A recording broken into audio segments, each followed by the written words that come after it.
मैंने 1 किलो हरा कद्दू लिया है, तो अब हम इसे छीलकर इसके बीजों को अलग कर देते हैं। अब ग्रेटर लेंगे, इसमें जो बड़े छेद वाला ग्रेटर है उसकी बजाय हम जो मीडियम साइज का ग्रेटर है उसका यूज करके इसको कद्दूकस कर लेंगे। तो सारे कद्दू को मैंने ग्रेटर से ग्रेट कर लिया है। अब इस तरह एक बाउल लेंगे और थोड़े थोड़े कद्दू को हाथों में इस तरह से स्क्वीज कर लेते हैं। ये प्रोसेस बहुत ही जरूरी है, इसकी वजह से हमारी बर्फी बहुत ही जल्दी तैयार होगी। अगर इसमें पानी रहेगा तो पानी सुखाने में ही 20-25 मिनट चले जाएंगे। सारे कद्दू के रस को निकाल लिया है। ये पानी बहुत ही हेल्दी है, इसे आप वेजिटेबल सूप की तरह पी सकते हैं।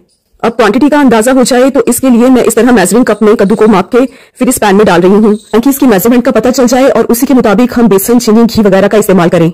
जब मैंने इसे मेजरिंग कप में मापा है तो ये 2.25 कप के लगभग है, तो ग्राम में ये 450 ग्राम के लगभग है। तो सारे कद्दू को पैन में डाल के अब इसमें देसी घी डालेंगे। तो यहाँ पर मैंने आधा कप यानी 100 ग्राम के लगभग देसी घी लिया है। तो घी को मैंने मेल्ट करके लिया है। इसमें से 2 टेबलस्पून घी हम कद्दू में डाल देते हैं और इसे मिक्स कर दें।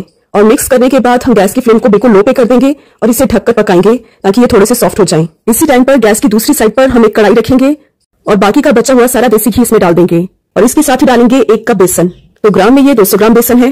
बेसन डालने के बाद अब हम गैस की फ्लेम को लो टू मीडियम पर रखकर इसे लगातार चलाते हुए भूनेंगे। तो देखिए, जैसे ही बेसन को घी के साथ मिक्स किया तो ये बिल्कुल ड्राई हो गया है। अभी आपको लग रहा होगा कि घी की क्वांटिटी बहुत कम है, लेकिन जैसे जैसे ये बेसन भुनेगा घी रिलीज होगा इसमें से। बस इस बात का ध्यान रखें, क्योंकि हमने गैस की फ्लेम को लो टू मीडियम के बीच में रखा है, तो इसे लगातार चलाते रहें। तो गैस की दूसरी साइड पर जो हमने कद्दू रखा है, हर 2-3 मिनट बाद आप उसे भी उलटते पलटते रहें और वापस से कवर कर दें।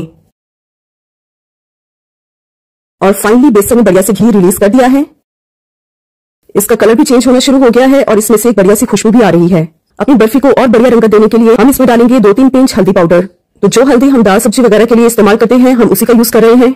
तो कुछ मिनटों बाद आप देखेंगे बेसन पर बढ़िया सा सुनहरी रंग आ गया है। तो बेसन भुन चुका है। अब हम गैस ऑफ कर देते हैं। इधर कद्दू भी बढ़िया से सॉफ्ट हो चुका है। अब बेसन को कद्दू में ऐड कर देते हैं।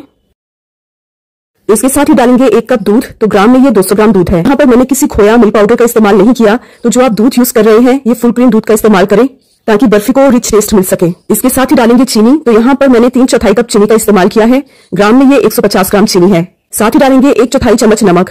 तो ये नमक चीनी की मिठास को बैलेंस करेगा। गैस की फ्लेम अभी भी लो पर ही है, तो इसे लगातार चलाते भी रहें और इस तरह स्पैचुला से मैश भी करते रहें ताकि जो बेसन के लम्प्स हैं वो भी क्लियर हो जाएं।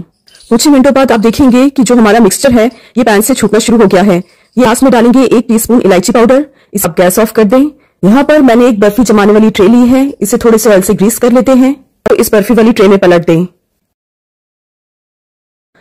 आप चाहें तो रूम टेम्परेचर पर इसे 1 घंटा बाहर ही छोड़ सकते हैं, लेकिन मैं इसे आधा घंटा फ्रिज में सेट होने के लिए रख रही हूँ। अब आधा घंटा फ्रिज में सेट होने के बाद इसकी कटिंग कर लेते हैं। तो इतने मिक्सचर से बड़े साइज के 15 पीस बर्फी के आसानी से तैयार हो जाएंगे।